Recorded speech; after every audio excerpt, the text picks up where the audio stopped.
Unpolished is the word I'd currently use to describe the Quantum Incursions. They just launched on beta a few days ago, and I've been playing them to try and figure out how they work.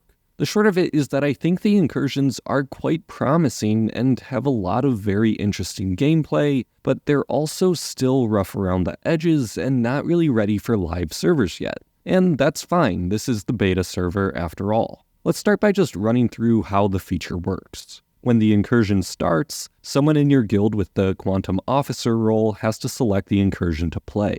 I'm assuming they'll eventually add more besides the current one. All guild members who have researched Chain of Command are able to participate. When you join, you're first taken to the map, but we'll go to the settlement instead. Now, this looks like an Iron Age city, but is not, in fact, an Iron Age city. Everything works a little bit differently. Residential buildings give quantum coins, and production buildings give quantum supplies, but they only produce those resources every 10 hours. You also have your standard goods and military buildings, but again, these are slightly different. You can only choose 2 of each, and you want to try and balance the spread of units and goods for all members of your guild. As usual, you spend coins and supplies to produce units and goods, but the production times are only 1 second. Even stranger, you can produce up to 10 units at a time, and they'll all be unattached. What this means is that you only need, at most, 1 of each of your goods and military buildings, as they produce their resources instantly. The bottleneck is the coins and supplies, not the production times. Similarly, there are cultural buildings and decorations. The cultural buildings give euphoria, basically happiness, but don't need roads. Euphoria is much more important in your settlement. Depending on the amount you have, your buildings can be producing only 20% of their resources, all the way up to 150%. Now you might be thinking decorations are smaller, so I'll place those. However, instead of producing euphoria, decorations require it. The trade-off is well worth it though, as they give you attack boosts. Okay, but once you've got units and goods and such, then you can head to the map and start working on encounters. There's a whole bunch of different types, from needing to fight battles, to donating resources, to even donating units. Once you defeat the boss, you can move to the next difficulty where you can get even more rewards. However, each action will cost action points, which regenerate over time. As such, you've got to work with your guild to take each node. While making progress towards a node, you've got a 40% chance to win rewards, which vary based on your difficulty. Each point of progress also counts towards the Quantum Pass, basically an event pass for the feature.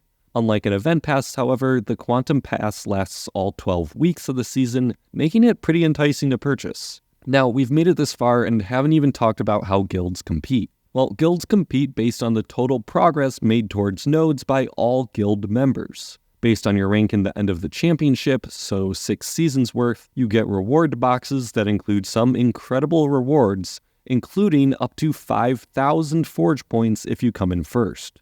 Overall, I'd classify this feature as extremely lucrative for rewards. No diamonds, but in terms of forge points, goods, and later on, fragments of some of the new rewards. And in case you were wondering, yes, the new buildings are extremely powerful. The main reward here is the Neo Colossus, which provides sizable attack and defense boosts, forge points, goods, guild goods, and fragments of the Neo Marble Gateway kit. And yes, those numbers are right for goods. The Neo Marble Gateway has 2 levels and is also very strong in attack and forge points, as is the Neo Winners Plaza, which also adds in tons of goods and guild goods, and the Neo Botanical Rotunda will give previous age goods. Regardless, the rewards are good. They'll be hard to get though. You'll have to work for them, and more importantly, work with your guild. Also, remember the great buildings that we had images for?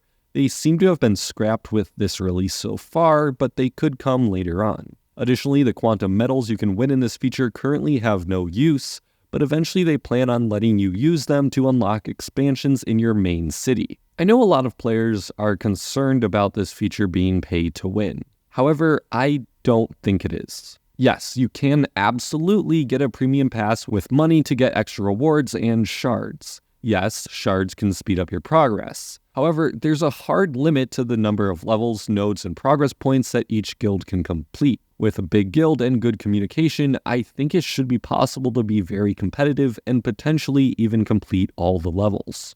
Spending will get you to the end faster, but it can't give you more progress points. Not to mention, even if you spend, you will still need to work together as a guild to make it to the end. Purchases of things like action points get more expensive the more you buy. Communication will be key. That said, if you had 2 guilds equal in players and one of them spends, the spending guild will win. But that's not any different than other features in the game. Players who spend on event buildings, for example, will be able to do more fights in guild battlegrounds. And as always, good communication, strategy, and skill will still come out on top. Now, as to whether this is a worthy replacement for guild versus guild, you've already seen the title of this video. I genuinely think this feature is an improvement, and is something that the game has needed for some time. Features like the guild expeditions and guild battlegrounds, and until it's removed, guild versus guild 2 don't really have any skill involved. It's just having higher attack boosts and being able to click fast. You can be terrible at the core of the game. Plenty of apparently high-level players have terribly inefficient cities, for example, and yet still succeed because the gameplay for most players is just pressing auto battle. However, Incursions tests whether you are actually a skilled Forge of Empires player. Are you able to build a good city quickly while balancing the needs of your guild? Until we start getting high attack boosts, are you able to win manual battles? In all reality, Quantum Incursions will require the skills that you first learned when you started the game, before you got a ton of event buildings and great buildings. Is that something that every player will enjoy? No. But I think it definitely adds a new dimension to competitive play in the game. I'm glad that we aren't getting another auto battle feature. We're getting something that requires strategy from both individual players and the guild leaders, which is absolutely something that no feature in this game has offered before. Take guild versus guild, for example. Unless you're the person calling the shots, you just do what you're told and auto battle on your designated sectors. Or in guild battlegrounds, you just auto battle your provinces. But in Incursions, the guild leader might direct the guild to work on a node, but it's up to each member to make that happen by developing their settlements or manually fighting to avoid losing units. Despite that, there are definitely still some problems. It suffers from a lack of tutorial or introductory info, making it hard to figure out what to do at first. 11 days feels a little bit too short to me for a feature like this. Maybe 3 or 4 week seasons instead of only 2 weeks would be better.